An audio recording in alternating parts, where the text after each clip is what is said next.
नमस्कार साथियों। आज हम चर्चा करेंगे बीजेपी की, यानी कि बेशर्म जनता पार्टी की। ये देश की एक ऐसी पार्टी है जिसमें सारे के सारे बेशर्म लोग ही भरे पड़े हुए हैं। इनकी बात का कोई अस्तित्व नहीं है, कोई वजूद नहीं है इनका। इनके मन में जब जो आता है ये बोल देते हैं, और बाद में जब इनके आका का ऊपर से दबाव आता है तो ये अपनी बात को बदल भी देते हैं। हमारे यहाँ एक कहावत है कि भले ही पहचान छोटी हो लेकिन खुद अपनी दम पर हो। लेकिन यहाँ बीजेपी में भारतीय बेशर्म पार्टी के लोग मोदी जी के दम पर अपनी पहचान बनाए हुए हैं। इसी का नतीजा है कि आज बेशर्म जनता पार्टी के लोगों को खुद का थूका ही हुआ ही चाटना पड़ रहा है।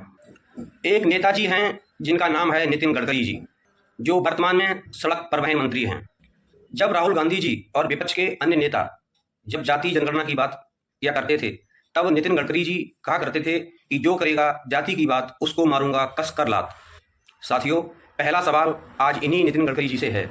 आज मोदी जी ने खुद ऐलान कर दिया है जाति जनगणना कराने के लिए, तो क्या नितिन गडकरी जी अब मोदी जी को लात मारेंगे? साथियों, दूसरे नेता हैं योगी आदित्यनाथ, जिनका असली नाम है अजय सिंह बिष्ट, ठाकुर अजय सिंह बिष्ट। ये बहुत ही कट्टर हिंदूवादी नेता के रूप में जाने जाते हैं, लेकिन इनका भी कोई अपना खुद का वजूद नहीं है। योगी आदित्यनाथ जी भी कहते थे कि बटोगे तो कटोगे। जब जब सामाजिक न्याय की बात होती थी, जब जब जाति जनगणना की बात होती थी, तब तब ये योगी आदित्यनाथ जी कहते थे कि बटोगे तो कटोगे। ऐसे ही इन्होंने एक बयान दिया था, जाति क्षेत्र और भाषा के नाम पर समाज को बांटने वालों में रावण और दुर्योधन का डीएनए है। साथियों, दूसरा सवाल इन्हीं योगी आदित्यनाथ जी से है, क्या ये अब मोदी जी में भी रावण और दुर्योधन का डीएनए खोजेंगे?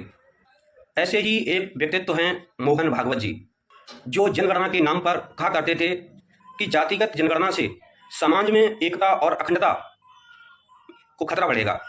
साथियों, तीसरा सवाल इन्हीं मोहन भागवत जी से है, क्या ये अब मोदी जी से सवाल पूछेंगे कि आपने जाति जनगणना का ऐलान करके समाज में एकता और अखंडता को खतरे में क्यों डाल दिया है? साथियों, इसी तरह के एक नेता हैं जिनका हमने पिछले वीडियो में भी जिक्र किया था, जिनका नाम है अनुराग ठाकुर।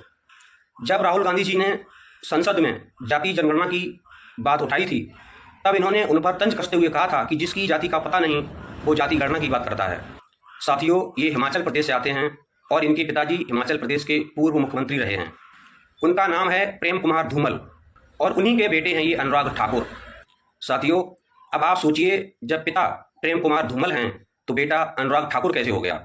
जरा आप सब इनके बारे में पता करिए और सोचिए कि ये किस तरह के ठाकुर हैं, कौन से ठाकुर हैं ये।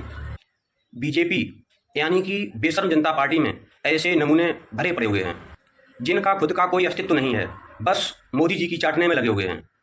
मोदी जी कोई भी फैसला लेते हैं तो ये मास्टर स्ट्रोक बताते हैं, और मोदी जी वही जब फैसला वापस ले लेते हैं तब भी ये मास्टर स्ट्रोक बताते हैं। कैसे कैसे ये बेशर्म लोग हैं।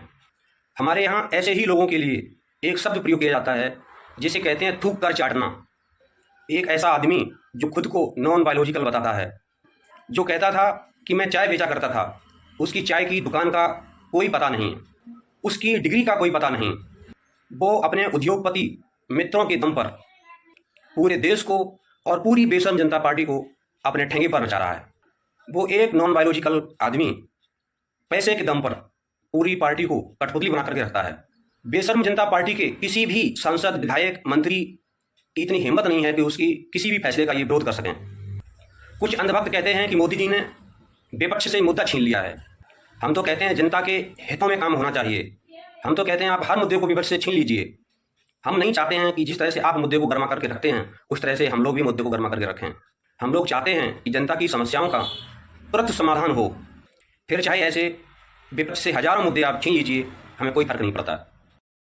साथियों, ऐसे गिरगिट की तरह से रंग बदलने वाले नेताओं को पहचानिए, और पहचानिए इसलिए भी क्योंकि ये आपके वोट से ही चुन करके लोकसभा और विधानसभा में पहुंचते हैं।